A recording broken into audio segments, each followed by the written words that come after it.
Come on, tell me.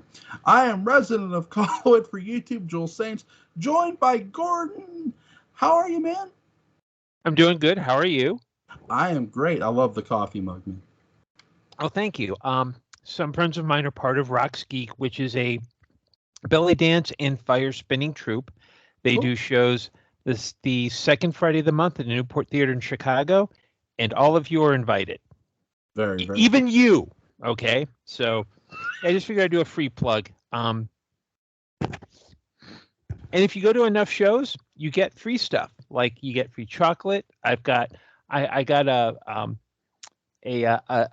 Sand Trooper action figure, Star Wars action figure, because I attended more than 5 shows. So yeah. Go see. But I think we're supposed to be talking about Dark Shadows, if I'm not mistaken. We'll give them a second plug at the end of this show. Okay. But because I'm a generous guy. Yes, we're going to talk about 1840. What really, to me, Gordon, this story starts in 1995. Right. When, 9 episodes of pure terror, of Barnabas and Julia being in the future, and they're coming back from parallel time, and they're trying to figure out what happened. You see Collinwood in complete ruin. It's a mess. So when you first sort of saw this, how shocked were you that they just wrecked Collinwood, man? It was devastating. I know we talked about it earlier, but when you watch that sequence, it's easy. Like there were times when they were going around the actual old house, where I kind of normally when I watch Dark Shadows and you look at it, you can see like, okay, there's the front door, there's like that back door at the wood panel, with the stairs and the table, and then you've got the foyer and the way that's laid out. The way they shot it and the way they had kind of redid the sets is very disorienting. It's not a complaint. It just added to that really surreal atmosphere. And then you go from the 1995 straight into the kind of, I think Patrick McCray calls it the Ragnarok sequence, where it's they learn what the future is. They learn about Gerard Stiles, and then in 1970, everything is just that can go wrong does go wrong. Yeah. And so it's literally one of those things where Barnabas goes from, he loses someone in parallel time because he's jumps into 1995. He learns that, hey, there's stuff that happens in 1970 that leads into 1995. Yeah. And then once he gets into 1970, everything happens and he can't do anything about it. Yeah, you want to talk about a moment of help. Barnabas has seen and felt helplessness before when you look at Josette jumping. But this to me makes that look weak in comparison. Because we're talking about not just one person, we're talking about a bunch of people who get killed off. And the house is just a mess in 95. And like you said, when they see this, when him and Julia see this, they're trying to solve what's going on. Well, they find out it's a ghost. Julia, the ghost, pretty much is putting Julia under possession, and gets Julia to betray Barnabas. And we hadn't seen that, since Julia tried to poison him almost like way back ago. And when I love what happens here, though. The ghost, or the sheriff, is going to kill him, and the ghost of Josette appears, which we hadn't seen that ghost in a while. Mm-hmm. So it was nice that they pulled off that effect, and it saved Barnabas. Like, if you thought the chips were down, here's the ghost of Josette to save the day, which is a nod to the beginning, really, a nod to the beginning episodes, which I liked. What did you think of that? I think it was a good way to kind of remind Barnabas that inherently he's a good man. Yeah. Um, we can talk about how, by this time, like Barnabas had been corrupted by the Leviathans, and then in parallel time he was, he was trapped in a coffin because William Loomis was writing his book. So I think Barnabas needed that kind of shot of, because Barnabas, I think, has always been kind of a, kind of a mopey character in his worst moments. And I think he needed that to, usually Julia's the one who tells him, hey, look, you got to get this done. I think the Ghost of Dezette was a reminder that, yeah, these are the stakes. This is no longer just you and your stuff. This is Collinwood that you're fighting for. Yeah. It really, I think you're right. It does help him come to this realization, because when they get back, I mean, him and Julia both are in full warning mode of, hey, this is going to happen. We've seen, like you said, we've seen the future, and it is not good. It's bad. I've talked about this with Patrick. For those 95, for those 9 episodes, it felt like George A. Romero took over Dark Shadows a bit. But when they get to 1970 and they're warning everybody, Quentin's like, yeah, about that, about that. She had something read. It already happened. Like, I think that's what's sort of throwing them off. It's like, well, wait, no, Liz already had. I don't want to say fortune, but Right. It's the astrology. Yeah. And it's the. I mean, this is kind of, you can see where usually they usually arrive in time to start staving off some of the, potential issues, like in 1897, and then things get complicated. Here, it's like, oh wait, it started, and there's just this inevitability about that 1970 sequence where it's not just, oh well, things that things that they can prevent, they fail at preventing. Some stuff's already happening. I mean, this is getting way ahead of them. They're playing catch up. Yeah, and the thing of it is too, what the writers do really well is, and the actors is, they assume, well, it was Liz's that they needed to like watch for. No, Carolyn didn't get hers finished because the guy who's doing the reading, well, he looks like Jeb Hawks. Right. He's played by Christopher Penock, and he's got the blonde hair and everything. I mean, he's Sebastian Shaw. I love this character. What you don't know is Sebastian Shaw is working for Roxanne True, who's a vampire. Right. And again, a lot of good things a lot of good little arcs are happening within an arc, in a sense. But when they chain up Roxanne, because we don't know who turned Roxanne. And did you get the feeling that Roxanne was working hand in hand with Judah Zachary in some weird way? Maybe not directly, but I could see, because in the 1840 sequence, that Roxanne is turned into a vampire and she's killed by the sun. Yep. And because her brother kind of lets her kind of stay, basically keeps her from getting back in her coffin. I could see an acolyte of Judah Zachary. He's powerful enough. There's probably a spell that could revive a vampire that way. I don't think it's a question of she spoke with you. Judah said, "Hey, give me eternal life, and I'll serve you always." Yeah. And plus, unlike say Charles Dawson, she's actually kind of competent. So. Yeah. And I think too that now the thing of it is, for those who don't know, Judah Zachary is a very powerful warlock, if you will. He's, well, mage, whatever you want to call him. He's very powerful. So could he just turn someone into a vampire? Yeah, probably. Mm-hmm. He probably could have that. He would have that ability. I mean, here's a guy who they had to literally chop his head off to for it not to be able to go back onto his body or destroy, or at least so he couldn't have his old body.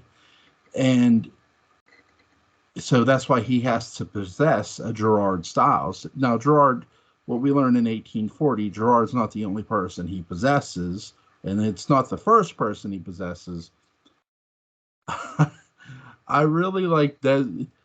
I gotta say, John Carlin's Desmond Collins has got to be my favorite Collins of all time. I Yeah, mean, I just love the fact that first when he gets home, he goes to his poor mother Flora, who's a hypochondriac and author. Hey, Mom, look what I brought. A head in a box.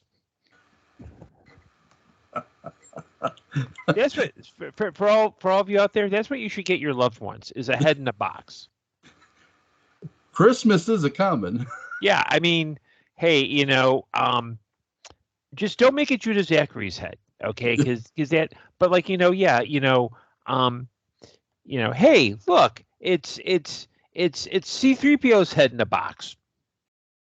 Yeah, it's Chewbacca's head in a box. One of something nice. Yeah, Not and let's remember, it's this head. It's not that off-color SNL sketch that happened years ago with Adam Sandberg and Justin Timberlake. I'll let that you bring you make your own conclusions. This is a family podcast. I'm not going there. There you go. And that's the thing too. Like when he's just like, "Oh look, Mom, I brought this home," like you said. It's just like, dude, you're showing your mom a severed head here. Yeah, that's it. That's it must have been Mother's Day in Collinsport. Right? Because wouldn't you bring your mother a head in a box? Especially something it's yeah, it's the natural Mother's Day gift. So if you don't get this for your mom for Christmas, get it for Mother's Day. I love what the writers do here, though. This is the severed head of Judah Zachary is a gift for Quentin Collins. Mm-hmm. Quentin, you notice every adaptation of Quentin is into the occult, or at least obsessed with the occult, and this Quentin is no different from that. And so he being Desmond brings the severed head of Judah Zachary to give to Quentin, but he learns that Quentin has died, and so he's really like, oh my god, like I love John Carlin's emotion where he goes from happy to, oh my god, like, because he just got back. Like that's the thing. Like when Dark Shadows had a character that just got back and they heard news, whether it was good or bad, the actors were so spot on with their facial features to like go from happy to go like, my god, really? I love what John Carlin does. It's just, it gives you that feeling that, my god, is Quentin really dead? Mm-hmm. And I gotta say, James Storm as Gerard Styles, he steals 1840. What did you think, Pat? I think he does too, because he does two things really well. The first thing is when he's Gerard Styles, when you look at his physicality and you listen to his voice, physically he's that at best he's an opportunist, at worst he's kind of a narcissist, and he kind of walks around and he speaks with very air, and it's lovely, very lovely, and it's very much he's kind of he's kind of a sneaky guy. He's looking for a way to he marries Samantha but then divorces her, like literally within the space of I think in the same episode he does that, maybe. But when he's Judah Zachary, he's he's imposing, and his voice goes down just a notch. And he doesn't try to mimic the voiceover of Judah Zachary, but he gets the rhythm perfectly. I will remove you of your power. Yeah. And I think Storm, like, I really wish that, like, it'd be great to live in the band of parallel time where Dark Shadows went on to like the early 80s at least. so that they would bring him back to really do another character. Because he does steal the show with this. Yeah, and the thing of it is too, what you learn about Gerard Stiles is, yes, he knows how to sail a boat, and he's also this sort of magical. He has these magical hands, if you will, for Flora. I secretly think Flora had the hots for Gerard. Well, he probably saw that and get, okay, yeah, I mean, this is a guy who we learned his real name's Ivan Miller, and he's always kind of gotten out of scrapes. He's probably learned, like, he's the kind of guy who, in the 20, he'd be, to throw in a totally different franchise, he'd be a great mark for a Leverage episode. Yeah. Where you see kind of the crew, okay, this guy's an opportunist. He's got to go down, and it's not just going to be rob him of his money. It's like but he does such a really good job at that kind of Weasley. He's Weasley, but with charm. Yeah. He's almost like, you could have swore that him and Quentin were related, in a weird way. That even though they're not, they're a lot like brothers because they're best friends.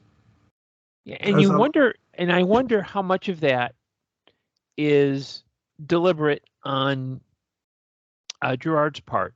If he's the kind of guy who could do a cold read on someone and know this is how I get to them. Yeah, because he's very. That's the thing too. He's very good at reading people. Like him and Gabriel, for example. It's a great.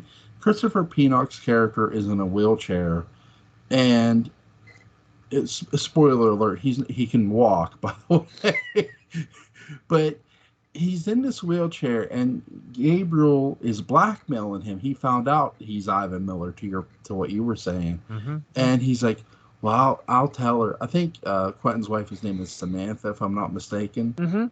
But he's like, "I'll tell Samantha. I'll tell," and he's like, "But he wants Gerard, aka Ivan Miller, to kill Samantha," and it's like he gives him this poison. And he's like, even to himself, he's like, he's a fool. This will take. He goes, why should I give it to her? Whatever, it'll just kill it. Like, give it to her all at once, it'll kill her. And he plots.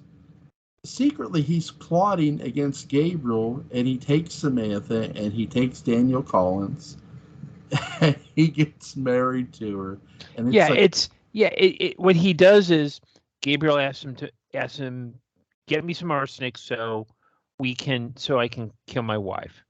I got you the arsenic. Well, why don't you give it to her? I know we're not going to give it to her all at once because we don't want to throw suspicion. Well, what are you going to do? Well, I'm going to take her to a public place and she can die there in front of an audience. Okay, that's a good idea. And then with the marriage, it's like,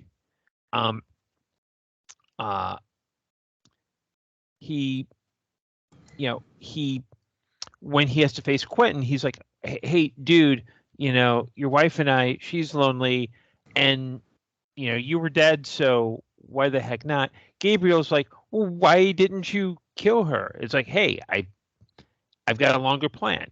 And it's that kind of in a different context, it would be, you'd see right through it, and you'd be able to say where you could see where the key gears are turning in his head. Yeah. But I think in this arc, Storm plays it absolutely brilliantly. Oh my God! It's veteran character actor Vincent D'Onofrio. Yeah. That's great. It's good to see you. How are you, Patrick? Well, I've been really busy on a video project for somebody. So here I am. It's good to see everyone. Good to see you, man. It's a surprise to be thrown right into a broadcast in media race. So it's good to see everyone. Yeah, we started recording. We're in. Let me check messages here, see if I got anything. I think I did. Yes. What did you, to get Patrick caught up a bit, what did you think of James Storm as Gerard Stiles? I thought he was pitch perfect. Yeah. I think, he's, and as I was telling Jewel, Storm does this great job when he's Gerard, playing it very, in terms of physicality and voice, very high-minded, very clipped and upbeat. But when he's Judah Zachary, his voice goes that much lower, and you can actually hear the evil. He doesn't mimic the voiceover for Judah exactly, but he captures the rhythm and the same tone. I mean, I think James Storm stole the show in this arc. He is, without a doubt, the best Gerard Stiles I've ever seen. Mm-hmm. He's matched by maybe the best Judah Zachary I've ever seen. Although Michael McGuire is awfully good. Yeah. Oh yeah, and Keen Curtis does a great job on the voice of Judah Zachary. Man. Yes, he does. Yes, he absolutely does. And he shows up in a lot of other stuff. Storm has the onus of being in the footsteps of David Selby. Mm-hmm. Because this is our major Victorian ghost that we think about, and now we have another major Victorian ghost. One is a slick ladies' man, while the other is a slick ladies' man. One has connections to the occult, while the other has connections to the occult. One leads people to think they are something perhaps they're not, while the other leads people to think they are something they're not. Well, hold on. One is tall and has dark hair. The other is tall and has dark hair. Yeah. So, given all of that, yes, James Storm does a fantastic job. I think the real difference between the actors, in a lot of ways, is cultural. Storm comes from a real theatrical pedigree. I don't know if you've talked about that or not, but I think his grandmother maybe was one of Chaplin's performers. She was in Chaplin's ensemble, and he grew up partially in England, which occasionally you can hear in his voice, I think, just a little bit. Nowadays we think of him as having the scruffy hat and the country songs and so on and so forth. He's just a good old boy. He ain't been meaning no harm. It beats all you ever saw. Been in trouble with the law since the day he was born. But in point of fact, he used to wander into rehearsals with Olivier when he was a kid and see this stuff. It was absolutely extraordinary.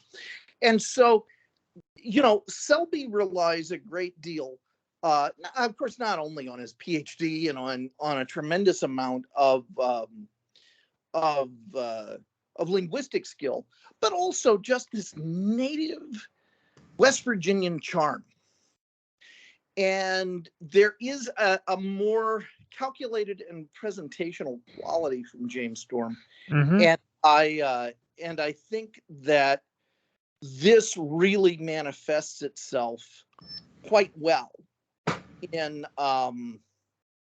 the performance. And I think you have the difference then between a Collins, who has the comfort with being a Collins, and an outsider who is having to constantly ingratiate himself with the Collinses. So, the more you look at the two parts, the more you see that there are distinct differences, despite the litany of surface level similarities, which we always get because 1840 is such a whipping boy.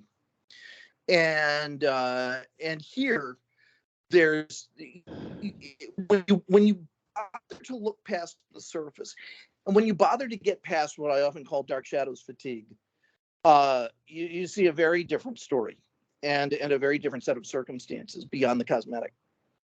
Mm-hmm. What did you guys think of Desmond Collins? I really love that you get John Carlin playing. This is his second Collins role, and he's so charming, he's so witty, and he's just so fun. It's like Gordon was saying, he brings in the severed head and shows his mother. He's great. He is a great friend, Yeah. who accidentally, brings about almost the end of civilization. Yeah. But what great friend doesn't?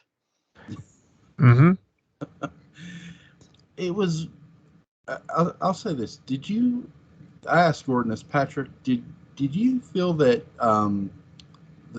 Roxanne from 1970? Did you feel that there was a connection between her and Judah Zachary? No, I'm not saying there's not. The question had never occurred to me before. Tell me why you feel that way. Tell me what inspires this. Really, because when I go back and watch 1995 and it goes into 1970, keep in mind, we're not expecting a vampire in 1970 when Barnabas and Julia come back.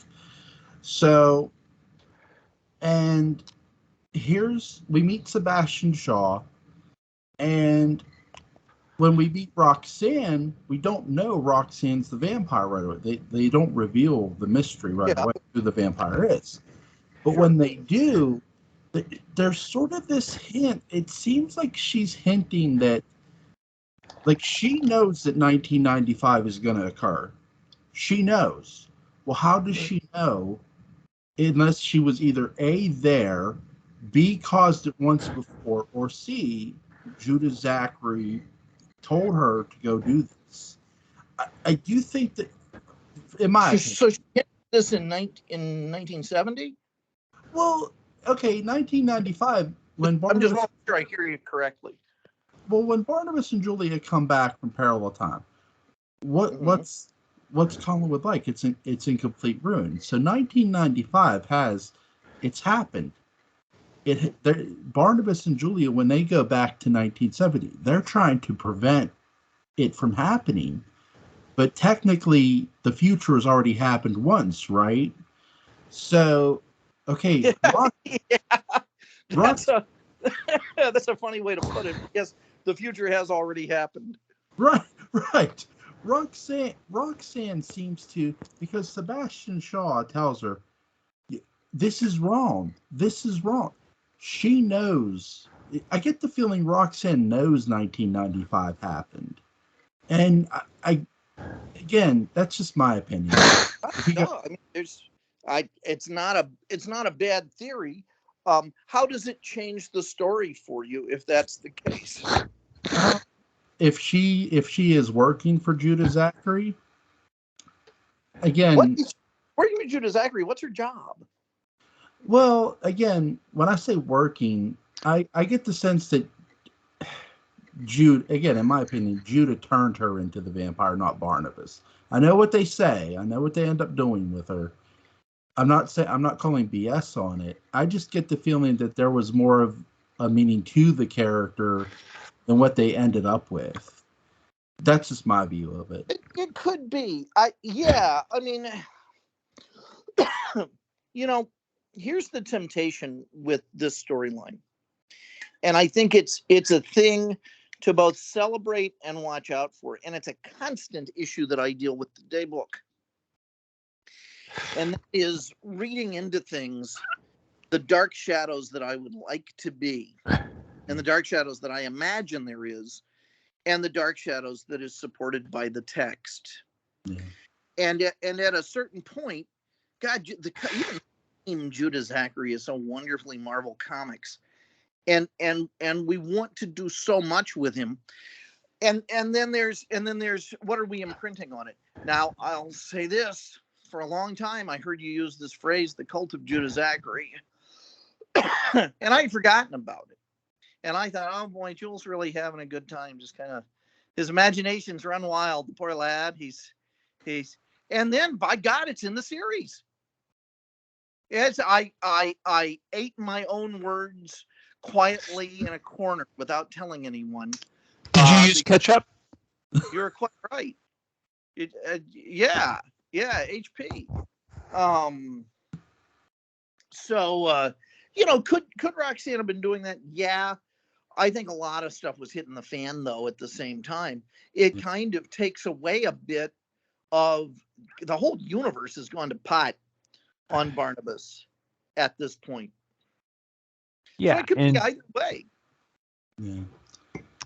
Yeah. And I mean, as I was saying earlier before you came on, Barnabas has had a series of just flat out failures, if you want to think about it.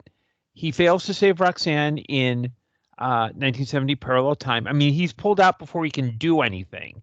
He's in 1995. He sees where everything has gone to hell. In 1970, everything is, he can't even change anything because it keeps happening despite his efforts to change it. I mean, even going back to 1840, it's not him who goes back to the staircase. It's Julia. He's captured by the zombies and the raid at Collinwood. So here we're dealing with two things. Mm-hmm.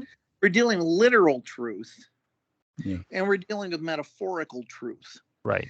And metaphorically, and Gordon, I think you probably know where I'm going because you read what I wrote last night. Metaphorically, this is no longer in the storytelling, in the poetic arc of Barnabas. I think what's being taught is that this is no longer about deeds. That he focused so much on, if I do this thing or if I do that thing, I will be a good person. Mm-hmm. And deeds don't necessarily make someone, they're not the only thing that makes someone a good person. And so by being faced with failure after failure after failure, the only thing he's left to contend with is not the failures, but the who behind who the failures are being committed by or being allowed, who's failing. Mm-hmm. And is the person who's failing ultimately a good person? And that's what he has to get in touch with. But that's a real literary kind of highfalutin thing.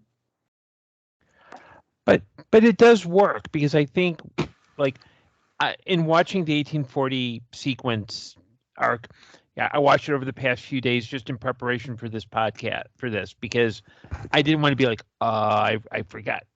One of the things that remarks me about the way Barnabas is that, when we see him in 1840, he's 1795 Barnabas, and then literally he I-Chings his way into that, and throughout this arc, you get a sense that Barnabas isn't. He's kind of stretching into being less I need to be the Barnabas that we knew, but he becomes a little bit, I hate to say gentler, but a little bit kinder, a little bit more. He's Barnabas Collins' advocate, attorney. Right. Yeah, I mean that's where he takes his greatest triumph, tries to, is in doing that and in redressing the one thing he couldn't fix in 1795. Right. Mm-hmm. I mean, he also goes up against Charles Lawson, who's the absolute worst attorney ever. Yeah. He's not good. He's no Tony Peterson. He's no Peter Bradford. Yeah.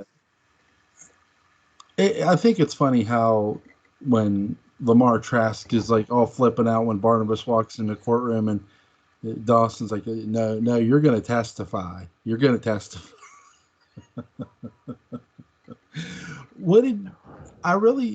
Daphne Heritage, who, when Julia talks to her, she goes, you cannot work for Quentin Collins. And she's like, I have no intention of working for Quentin Collins. Well, when Quentin comes to her and offers her a job, she takes it. But what you find out is she wants to kill him. Yeah, as I recall, she says, you can't make me, you can't make me, you can't make me. Screen flips. And he said, "Welcome to my employ." You find out she has a sister that Quentin was in love with, Joanna, Of and course. yeah. What woman hasn't Quentin had it? Johnson at one point. God. Right? Like, it just, I somewhat like this because they do use her as a ghost in the storyline, in the trial. I do like that part because, okay, this confirms what Quentin has been saying about Samantha in the arc. Samantha, when Samantha wants to marry or stay with Gerard, Quentin and her, he goes, "You wouldn't let me pursue Joanna." And she goes, "I understand that, but I didn't understand how you felt then. Now I do." It's like, oh, that makes a world of difference. But he gets mad when she wants to take their child, which she plays this little head game. Well, he's not really your son. So there's a bit of, soap material there, if you will, with the father-son thing. But we all know that that's his kid. So I really like how they have Julia Hoffman, that Letitia Faye, you have Letitia Faye and Julia Hoffman trying to reassemble Judah Zachary. What do you think of that? I think you go ahead. No, Jewel, what do you think of that? I thought it was actually really neat, and I wish they. Again, I love James Storm's performance, how they possessed, but I sort of wish they would have found a way where they put the head over the body, and they find that Judah's powers are so powerful that it reconnects the head somehow.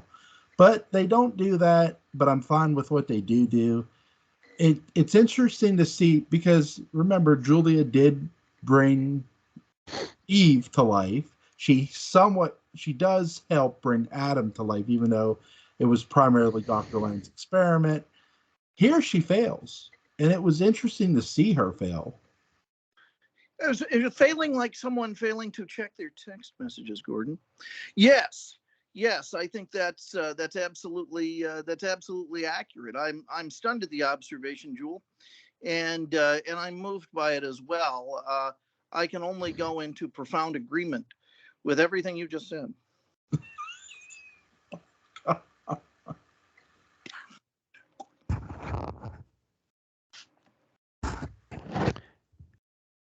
Good. Oh, well, first let me just say, now you probably, I don't think I failed to answer your messages. Is that, like you, I have a busy life. I just sent you a message a minute ago telling you that the microphone was under your nose and was picking up every snortle that you made. That's all I've been doing this. I have not gotten it yet. You're kidding me. I just sent the damn thing. I've been trying, Gordon, I swear to God. Yeah, makes sense since. Well, I apologize, everyone, for my breathing. They didn't send. Well, for God's sake, try again. And the magic of show business. Well, this is all very subtle, Gordon. I was trying to say we were getting these vivid sounds of every bit of drainage that was going on. I did everything good. Well, to you and to everyone watching, I apologize. No, you don't need to apologize. I'm on the PR team, baby. There's no need for apology on here, guys. You guys know that. I don't know what to send. It's Tim Cook. He's probably a big Strange Paradise fan, and he's trying. Yeah, see. I use Android. That's probably why. Oh God! So it's there. So we're going. Okay, well, let's talk about 1840. So do I think Julia trying to put Judah Zachary's head on top of the body? I nowhere though. What? I really want to see more of that. I mean, I would have been really more impressed if they had switched out Judah Zachary with the Morbius creature from Doctor Who, where he had the big bulb with the two eyes that stuck out, and the one hand's a claw. That would have been much more impressive. You know what? I was just watching some Doctor Who earlier tonight. I can't understand a word Jodie Whittaker's saying. Nothing. I can under her accent. Nothing. But you're right about the Morbius head thing. What? In fact, I'm trying to remember. I love this storyline so much I can't remember huge chunks of it. What happens to the head experiment? Well, with the head, what happens is Letitia Fay gets the head off of Desmond Collins, and she gets Julia Hoffman, and again, once again, Julia gets possessed by Judah Zachary to help. Well, they don't. It doesn't go right. The body itself does not. The head does not go back on the body. So the head eventually ends up in the possession of, well, James Storm's character, and there's only two things that have survived going off Widow's Hill. One's Adam, and one's the severed head of Judah Zachary, and that is the best stat you will ever get in Dark Shadows history, by the way. So does Adam encounter the head of Judah Zachary when he's down there? Who knows? But is it next to Helena Bonham Carter's head? This is where they introduced the character of Dawson, because James Storm's character has a dream about a knock on a door, and it's a man. It's Charles Dawson, but this time when he wakes up, when there's a knock on a door, I think it's Kathleen Cody's character, I believe, who opens the door. Oh, there's this man here to see you, and here's Charles Dawson with the severed head of Judah Zachary.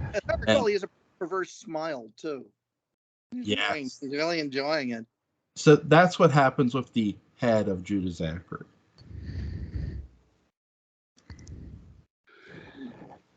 James Storm's character ends up keeping it, by the way. Charles Dawson ends up keeping it. They protect the head, so the head is not destroyed. Have we talked about, what would happen if the head and the hand of Petofi got together? We have before in other podcasts, but we can mention it now. Go ahead. There's fan fiction about this, isn't there? That's what I've written. But beyond that, I don't know. Any part of the body that can do a job. So how many different parts of Dark Shadows characters can we put together onto one being to make a creature of ultimate power? That's the thing too. Could you imagine if Dr. Lang, when he was digging up body parts, would have found somehow, instead of digging up body parts, he's scouring the world, and he finds the severed hand of Judah Zachary, and the severed hand of Count Petofe, and the severed head of Judah Zachary. Yeah, that would have been something. He finds and the good eye of Jeremiah Collins. The what of Jeremiah Collins? The good eye. The good eye of Jeremiah. That's right.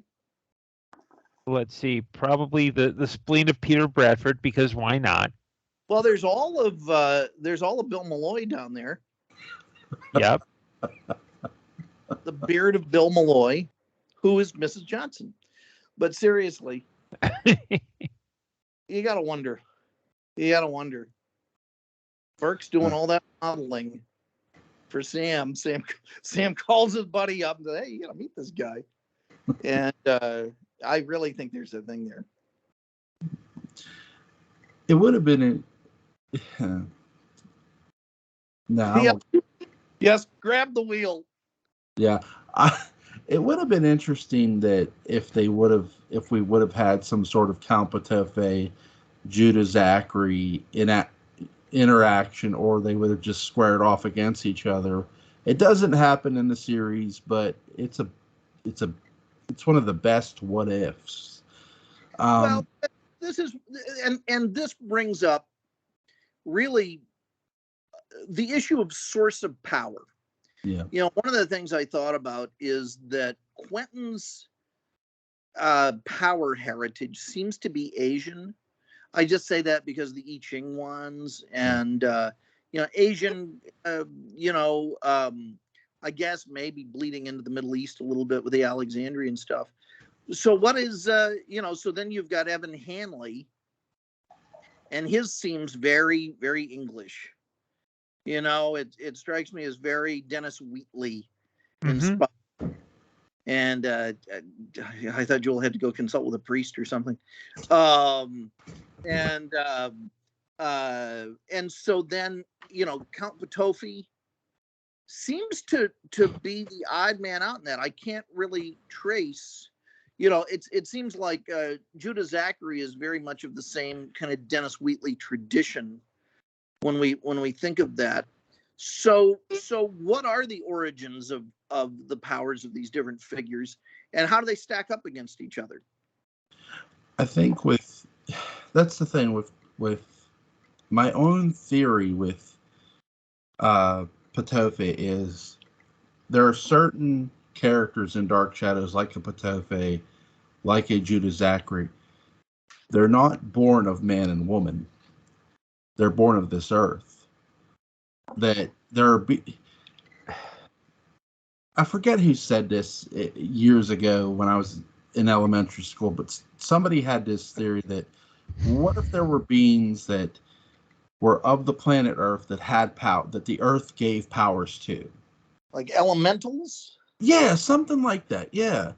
And so, well, what if that's what Patofi and Judah Zachary are? They're just elementals that are really powerful.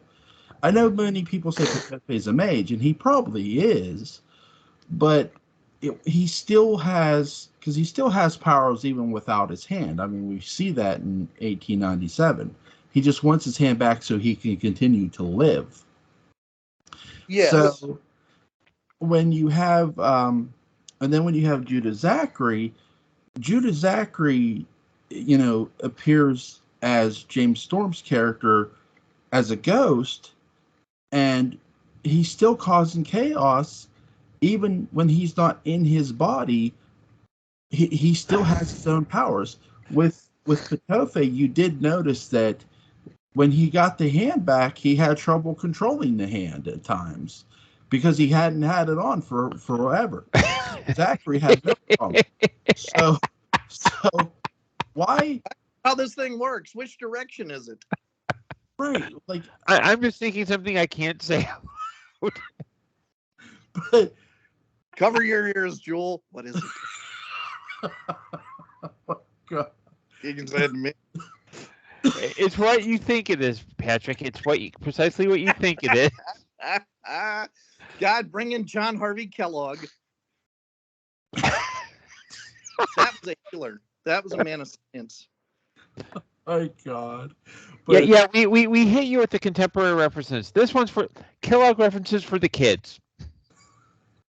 They're great. Jewel, are you familiar with John Harvey Kellogg? No, please tell me about him. What about Tissot or Sylvester Graham? No. Oh my God.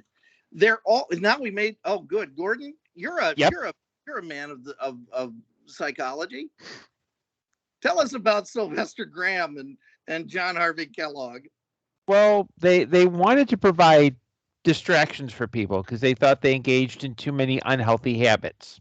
Habits which most people usually do throughout their lives. So Graham invented the graham cracker, and Kellogg invented cornflakes. That both encouraged strong gastrointestinal activity as well, would distract them. Right. It's a strange association that they had, the two things, that the bowel movement would distract someone from other things. Well, they probably had plenty of strong bowel movements in their youth. I'm sure they did. He was a big on yogurt also. But he didn't really know the taste of yogurt. Why was that? I have no idea. But shouldn't we be talking about Dark Shadows, the 1840 flashback? Light body. Well, here's the thing, though. It's all of the same wacky era. Mm-hmm. I mean, yes, this is a distraction, but this is an era of wild and fanciful ideas on how to improve the self and improve the world. And I think that's why Dark Shadows kept coming back to it, is that there is a sense of intellectual wanderlust and a horizon to it. So no, I mean, while I'm happy to bring up these topics for any reason, for me, they really do fit in this era quite well. So John Harvey Kellogg, Jewel, had a sanitarium in Grand Rapids, Michigan, and his brother helped him invent the cornflake and then took it off. But a lot of people went up there to get healed one way or the other. And it's the kind of scam that both Gerard Stiles would have gone in for and that Patofi would have gone in for. That they are of that age and of that era. And it's very hard to tell who was fly by night and who was sincere. And Gerard trades in that tremendously. Gordon was touching upon that a bit earlier too, where Gerard's very... How did you put it, Gordon? I'm sorry. He kind of has that con man vibe about him. Yeah, like absolutely. if you could transplant him to a more modern franchise, he would be the mark that Leverage would go after in an episode. Yeah. Okay. You know what I mean? It's that kind of smarmy. He's looking for the angle. Except if you're in his immediate circle, you don't see it, but you can see him. You can see him actually doing like with Flora and the shoulders. He's probably picked up. He's a cold reader. Okay, this older woman who writes weird novels, kind of has a thing for me. Okay, I'll do that. Gabriel wants me to kill his sister-in-law. Well, okay, I'll get the arsenic, say I'll wait to do it, and then eventually marries her. And I think it might be even the same episode. He marries her, and Quentin comes back and he says, "Okay, I don't love you. I'm out." Yep. Speaking of Gabriel, have we touched upon him at all? A little bit. A little, not a lot. Catch me up. What it is? What was? I mentioned about him being in a wheelchair. I mentioned that he could actually walk. Yes, and he's trying to. He's like me and Gordon had talked about. He's trying to plot to kill Samantha, who's his sister-in-law. That doesn't go well, and that's sort of where we got off of Gabriel. Right. He's also kind of a garbage fire of a human being. But is he the most entertaining character, or yes, most entertaining character in 1840, and maybe the most interesting performance in the 1840 sequence? Yeah, because Gabriel, that kind of character type, it's usually played very snidely Whiplash. Very much mustache twirling. And Pennock does a really good job of he can do the casual cruelty. And then throughout the arc, when he finally flips and starts running around, when he murders Edith, you kind of go, well, it's you can see the through line, and it always feels true. It never feels like it never feels like there's a curve because Pennock wanted to inject his ego, or the writers kind of said, "Hey, let's just throw it in because we're just killing time right now." I think he's one of the most interesting and well-rounded characters on the series. Just because he's evil and just because he's self-motivated doesn't mean he lacks a sense of humor, and occasionally a sense of humility. There are times when I think, Gabriel's not so bad. I can see how he got that way. But he possesses as well, even though it's not the monologue I remember, and it's not the monologue I want it to be. Nothing on Dark Shadows is what I remember. Nothing on Dark Shadows is what I want it to be. And that's okay.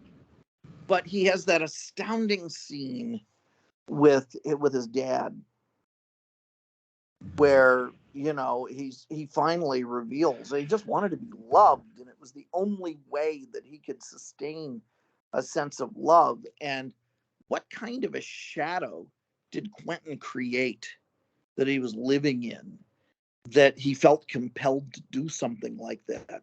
It's a very elusive scene, and Pennock said it was one of his favorite scenes to film, and I completely understand why.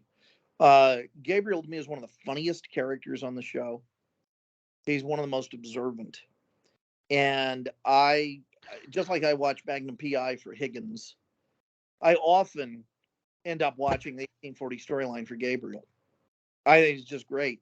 And then we got that amazing difference among similarities with Gabriel of 1841, Parallel Time. Yeah. I think with Gabriel, when you're watching him, he, like you said, 1 minute he's cruel, 1 minute he has a sense of humor. But the one thing you're constantly watching him do with while being in the wheelchair is he has this little ball and he's squeezing it and he's squeezing it. And then when he kills his father and he's strangling him to death, it's like, oh, he's been That's what he's been prepared. practicing for. It's what he's been practicing for, to kill. And it's so, I mean, that's, as soon as I saw him get up out of the chair and strangle his dad, that's what I saw the ball. I saw, like, this guy's been preparing for this. And it's so well done by Christopher Pinnock, and the way it was shot, the way the character was written. It is a very entertaining character. There's so many characters who steal 1840. You have Gabriel, you have James Storm's character, Gerard Stiles. It's just so good. And Joan Bennett. Joan Bennett finally gets something substantial to do other than to take umbrage. Yeah. I think she said, I've clutched enough pearls. I'm done. Give me something else. I got to give a shout out to Christine Pearson Caratellis from Between the Shadows, the Dark Shadows podcast. They had asked me this question. So I ask you guys, this is from the wiki. Did you guys know that Flora Collins is the daughter of Forbes and Millicent?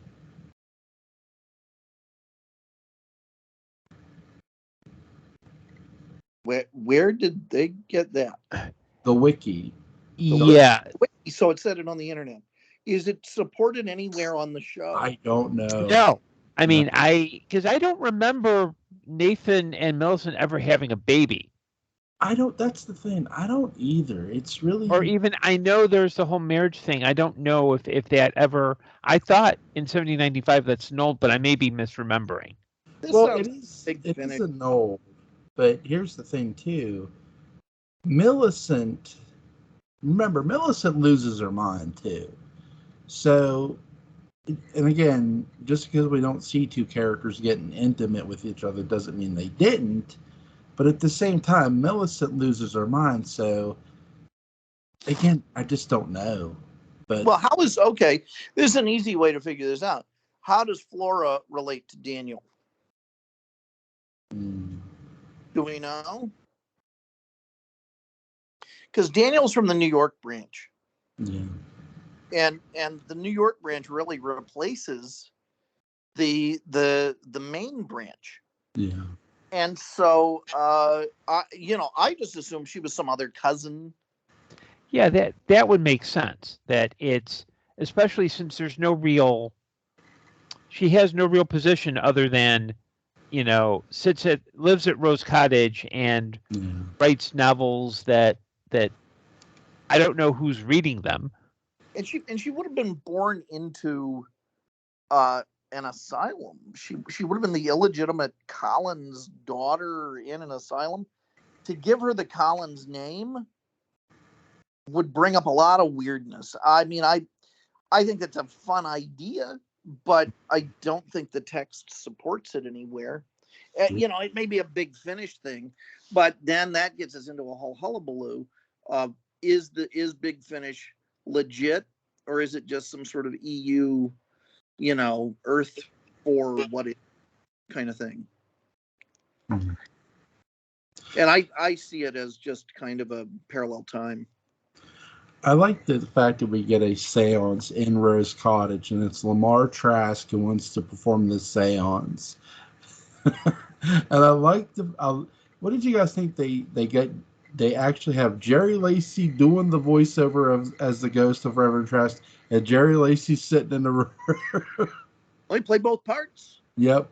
I think it's terrific, and I think it shows that, I wrote a day book once that argued that this should just be called Trask House, and that the Trask family, we are seeing them from the Collinses' point of view.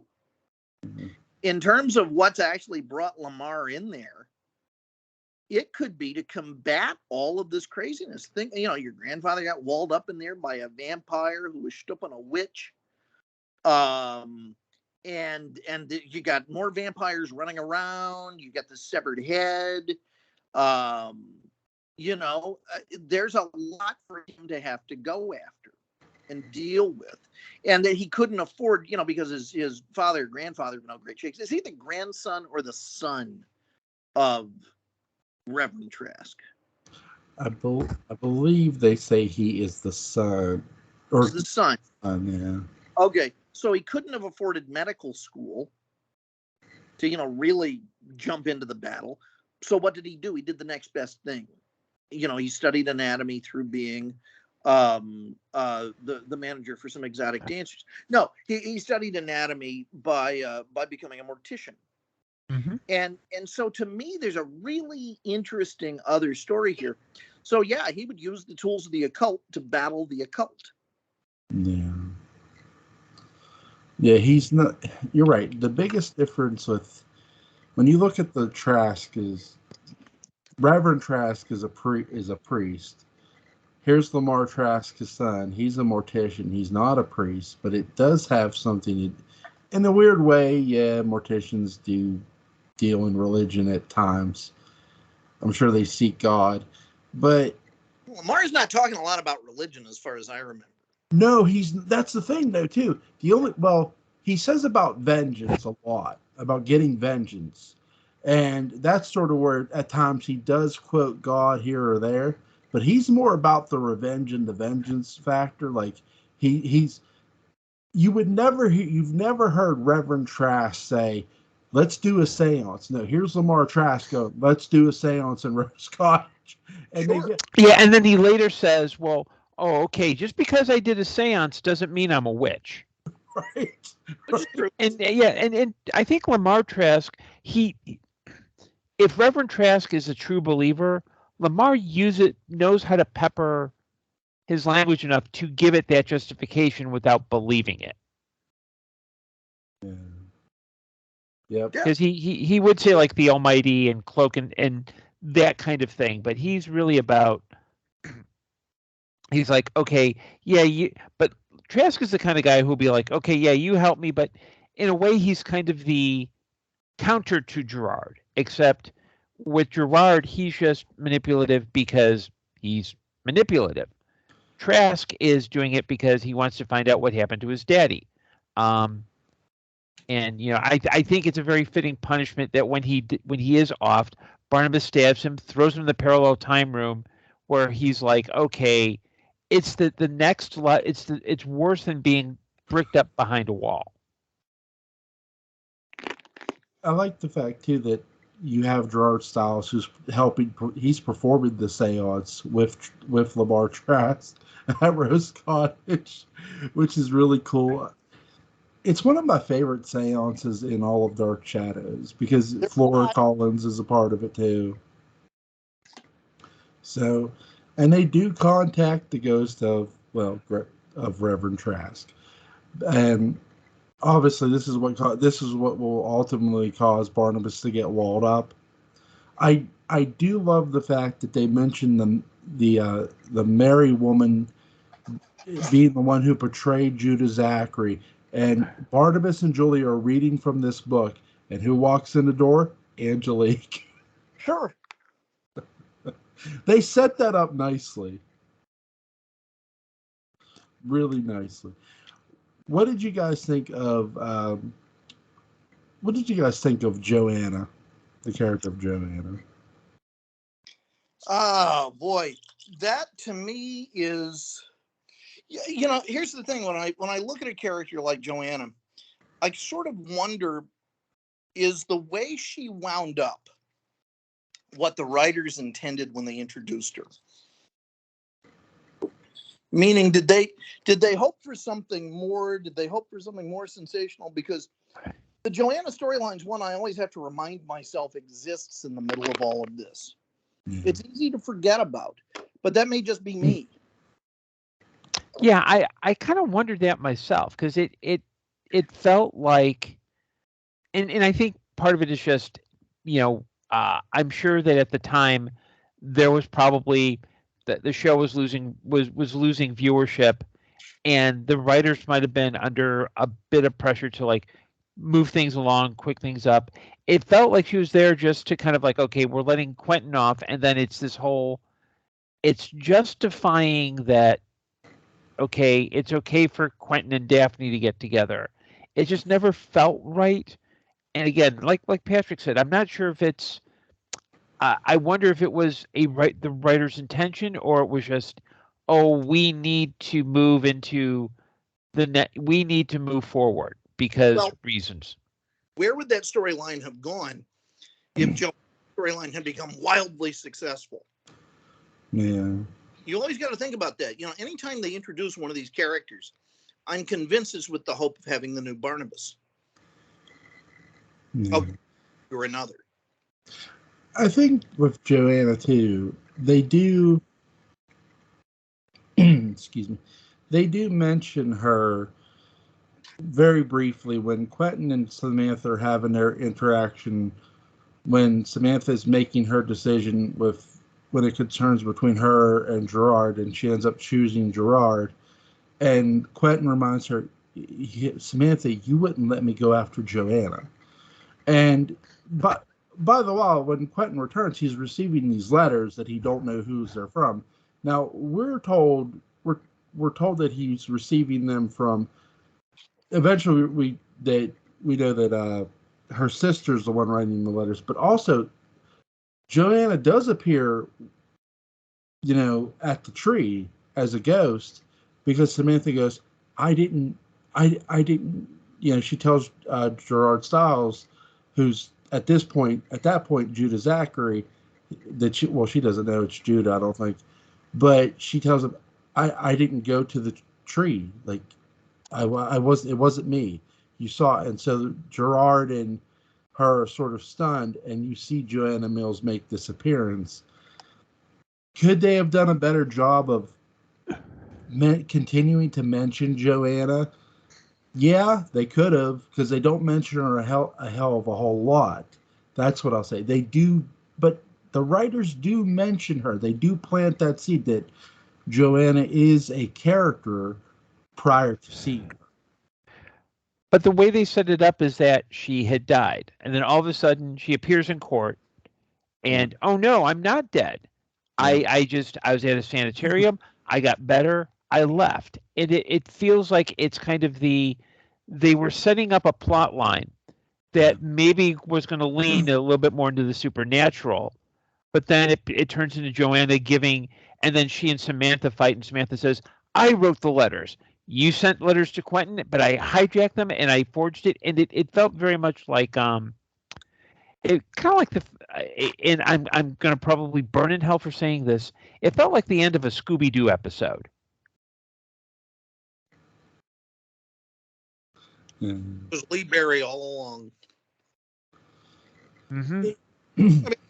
And they had that piece of music they loved that they named after her.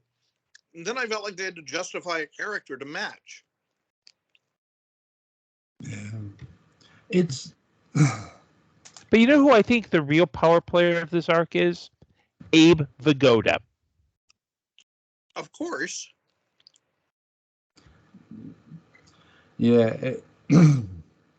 Doesn't Abe Vigoda appear in another? Well, yeah, he's Braithwaite.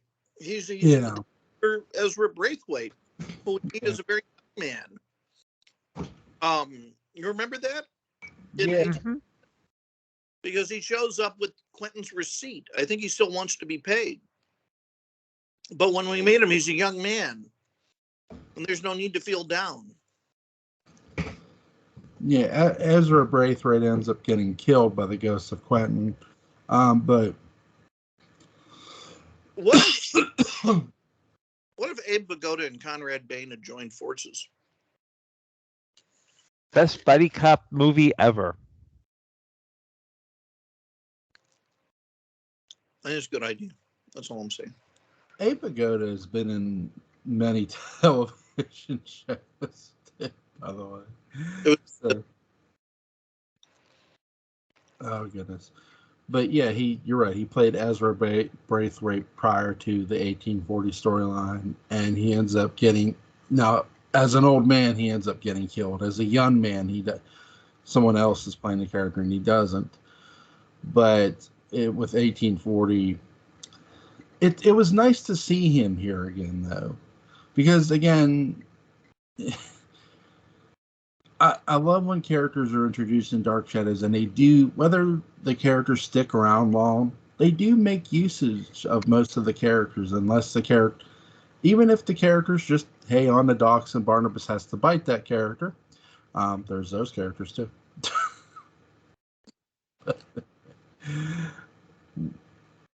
What did you guys like about the courtroom scenes?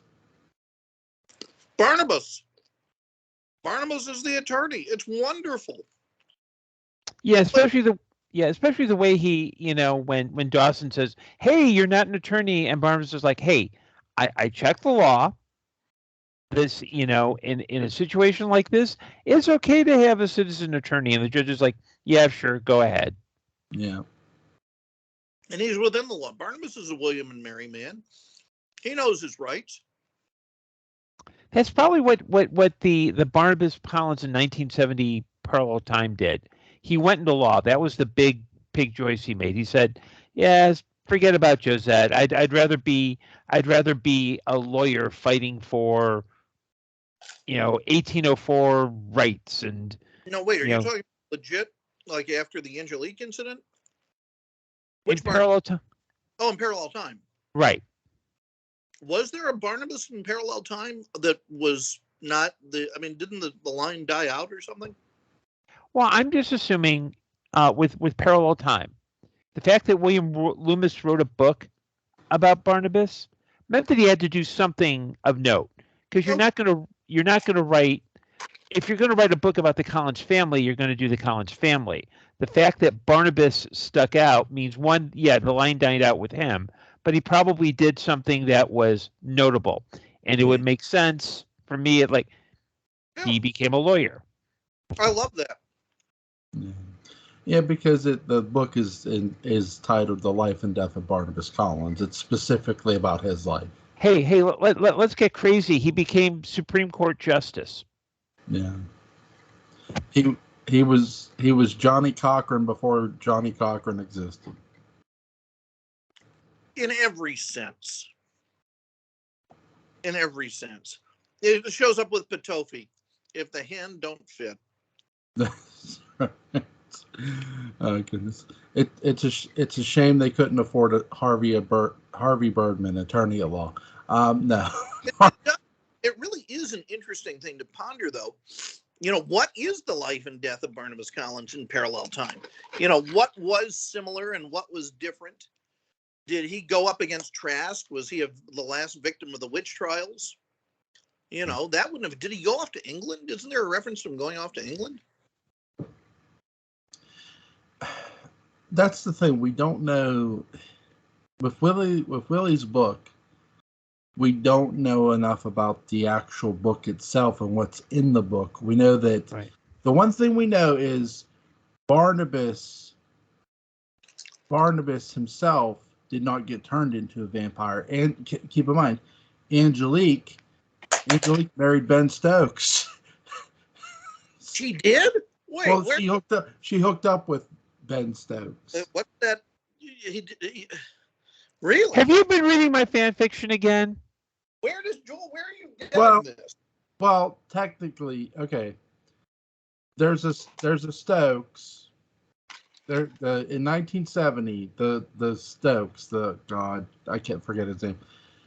The guy who's Angelique's father is a Stokes. Angelique's last name is Stokes. Who else was a Stokes in 1975? Ben Stokes. 1795, sorry. Yeah. Okay. Yeah, why not? So that to me is where I take away that somewhere along the line, Angelique hooked up with the Stokes. So, but with Barnabas Collins, Barnabas actually did marry Josette in William's book. So we know they had a son named Bramwell. That's where Bramwell comes. I believe that's where Bramwell comes into play in the parallel time. But other than that, we don't know enough about Barnabas himself in that other life. I do agree with Gordon. He probably was an attorney or someone of great importance, because the book itself, the title, it's about the man himself. It's about Barnabas. Yeah. Well, and most important people of that era who got things were attorneys. Yeah. Framers. Yeah. What do you guys think became a Barnabas in the other timeline, the time band?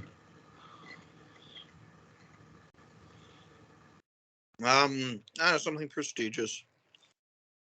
Yeah, I'm kind of this mind that the two parallel time stories that we see, I think, are branches of the same. There's a prior event where they branched off into two different directions. I think one is the 1841 parallel time, because Bramwell, it's clear that he's poor. He went to earn money, and even back at that time, attorneys did earn a good dollar. So that's one branch, and the other is the one where Barnabas, I would assume, became an attorney. Probably, I would even say probably went to England, because it might make sense that he'd want to retire in a place outside of Maine. Maybe he bought a theater, held little Shakespeare plays. Maybe went to Baltimore, hung out with Edgar Allan Poe. Divine, John Waters. Right, that kind of thing. Yeah, I wonder if, because it seems like some of the difference is which family branch, which of the two brothers, I think it's Isaac and Amadeus, wound up in Maine, and which one wound up in New York. And I think you could say, well, was it Amadeus's family wound up in New York and Isaac's family wound up in Maine? It could simply be that the switch was right between those two families, and what would have happened, because Barnabas really was the last of the main branch, which is one of the reasons why I don't think Judah Zachary is very interested in him. Mm-hmm. After the New York branch, he goes after the grandsons of and the descendants of Amadeus, not Isaac. I think no. Which one? Amadeus was the judge at the witch trials. Okay, yeah. He's after the descendants of Amadeus, the New York branch of the family. Well, here's the thing with the Collins family. This what did they call it? The Bedford atrocities, right? Mm-hmm. Is what the trial, basically where the trial was, right? So here's Amadeus Collins. That's who Quentin's going to be descended from. Where Quentin and that branch is going to be descended from. Here's my question to you guys: were all the Collins, because the Collins family in general founded Maine, they founded the town of Collinsport. So were at one point in time, all the Collins family members, were they all together in Maine at one point, or no? No. Isaac's line went to Maine. Okay. Amadeus's line went to New York. Okay. All right. Thank you. So, I mean, in England, they were all together, but there you go. What was Did you guys like the fact that Angelique, because they do set up Angelique's babyface turn in 1897. She's going to be a babyface here in 1840. What did you guys think of it? I think it's believable. I think 1897 sets up the possibility that this is also who Angelique is. And 1840 just provides the right events and the right Barnabas to unlock that side of Angelique. Yeah, because keep in mind, when she starts 1840, she's basically been every year going to Barnabas's grave, pointing, going, "Ha ha, you're still a vampire." Yeah. She's fresh off 95. Yeah, and I know a lot. I know there have been people who've been critical about how Barnabas all of a sudden discovers he's in love with Angelique. But if you look at the progression, Angelique is actually doing more to be a good person, to kind of, even to the point of giving up her power. Yeah. So I could see Barnabas. I mean, because at one point very early on, he basically says, "Yeah, you did a lot, including kill my sister. My sister died because of you." And I think it's part of seeing that where Barnabas kind of softens, because he realizes that this isn't the person who's been giving him hell all this time. That there's, like, beneath all the supernatural crap, there's a human being there. Well, and Barnabas is having to deal with two Angeliques. He's having to deal with the Angelique he knows she will become. Right. Helpful in 97. Helpful against the Leviathans. Absolutely humiliated by Diabolos, by being turned into a vampire and all this, dealing with Nicholas Blair, all this other stuff.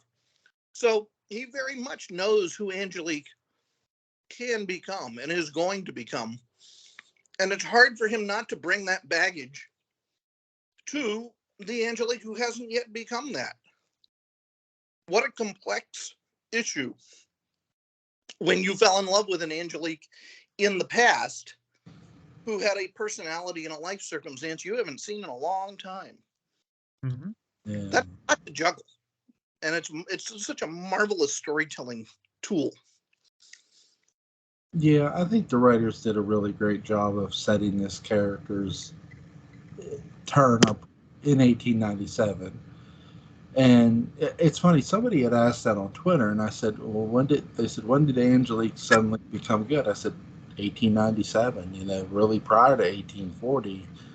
And then when you see her in 1840, she does have a bit of cruel side to her, but it does feel different when you first meet her here. And again, it feels like you're really, with 1840, it feels like you're meeting Angelique for the first time almost. Well, you are.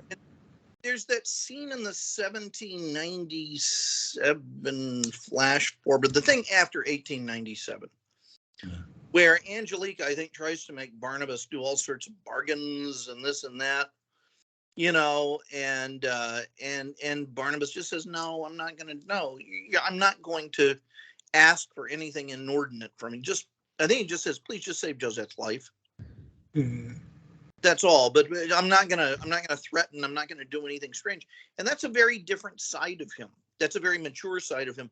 And so we forget. Yeah, that's one of the sides that's going after. That's dealing with Angelique in 1840. It's that Barnabas. Yeah. Really, just really great job by Laura Parker and the writers. I love how she's her own white. I love the fact that she's her own white knight with Charles Dawson. She saves herself, and she gets the head of Judah Zachary and goes down, and she has the head, and that's where Desmond gets the gun and he shoots. He shoots Gerard Stiles. It's really heartbreaking to see James Storm Gerard Stiles go, "Quentin, where's Quentin?" That's the first person he asked for. And he said, it's all right, old man, I forgive you. It's like, I love I really love how they set this up because they find them both. They find him and Desmond guilty. They're going to cut their heads off, but no, Angelique saves the day. What did you guys think? It's beautiful. I think it's perfect, and in a retroactive sense, it really makes Angelique the hero of the series. Mm-hmm. Deconstruct the entire series from a reverse engineering point of view from that moment. Yeah, absolutely. Is there anything you guys want to add? I will. I wrote lyrics. I've mentioned this on a number to the song Joanna. They're in the second Dark Shadows Day book that's coming up. I'm wearing pants. They're made of lycra, and they cling to me in oh so many ways. They're just pants, you see, but pants for me to wear for all my days. When I think of all the leather lederhosen that people wear in far-off Germany, and when they chafe, I think they are supposing that we all see that they are firm of knee. And then it just goes into I'm wearing pants that are made of lycra, blah, blah, blah.